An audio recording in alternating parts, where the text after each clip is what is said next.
নারী ধর্ষণ, নারী অপহরণ থেকে শুরু করে ব্যাংক লুট থেকে শুরু করে যুবক অপহরণ থেকে শুরু করে এমন কোনো কাজ নাই যা কিনা আওয়ামী লীগ দোষররা করে নাই। আওয়ামী লীগ মানেই হলো সন্ত্রাস, আওয়ামী লীগ মানেই হলো জঙ্গি, আওয়ামী লীগ মানেই হলো তারা সন্ত্রাস করে জনগণের অধিকার কেড়ে নেওয়া। আওয়ামী লীগ মানেই হলো এদেশের টাকা পয়সা পাচার করা। এটাই কিন্তু লুটেরা চোর।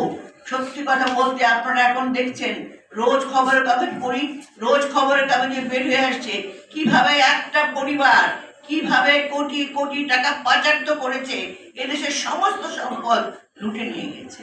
কালকে আমি একটা ছোট্ট একটা প্রথম আলোতে একটা লেখা দেখছিলাম, লাস্টে লিখেছে, একদিকে যখন আমাদের শেখ হাসিনা বলতেন আমার কেউ নাই, আমার আমার দুইটা সন্তান, এই নিয়ে আমি আর আমার কেউ নাই, আমার নাই, মা নাই, সব সার্বক্ষণিক এই কথাটা বলতেন।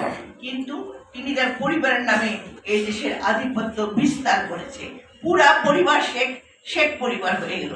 ফুফুতো ভাই, মামাতো ভাই, খালাতো ভাই, চাচাতো ভাই, নাতি নাতনি পুত্রী যত ছিল সবাই কিন্তু কি হয়ে গেল, তারা শেখ পরিবার হয়ে গেল। এবং শেখ পরিবার যা করবে যা বলবে সেটাই হলো শাসন, সেটাই হলো বাংলাদেশের জনগণের কথা।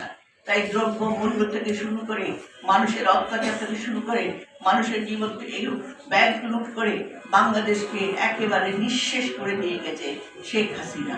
এবং আপনারা দেখেছেন পুলিশ এবং যারা সবচেয়ে জনগণের নিরাপত্তা এবং দেশ রক্ষা করে সেই প্রতিষ্ঠানকে সম্পূর্ণরূপে ধ্বংস করে দিয়ে গেছে।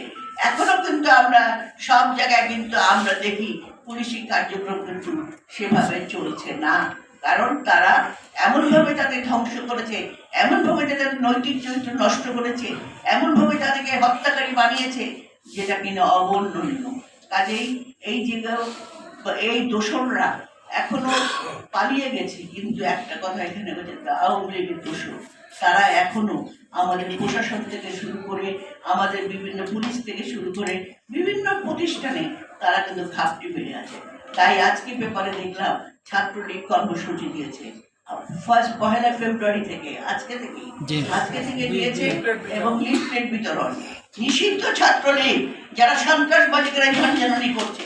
এখানে আমার বোন একটা সত্যি কথা বলেছে, যে কথাটা হলো শিক্ষাটাকে সম্পূর্ণভাবে ধ্বংস করে এদের নৈতিক চরিত্র নষ্ট করে বাংলাদেশের একটা ঐতিহ্যবাহী দেশ ছিল, যেখানে আমরা মূল্যবোধটা ছিল অত্যন্ত গর্বিত একটা মূল্যবোধ, যেখানে আমরা বড়কে সম্মান করতাম, আমরা শিক্ষককে মনে করতাম আমাদের শ্রদ্ধাভাজন, এবং আমরা শিক্ষাঙ্গনে শিক্ষা লাভ করে বাংলাদেশের জনগণ কোনোদিন সেই শিক্ষিত হয়ে কোনোদিন তারা মাথা নত করতে শিখে নাই।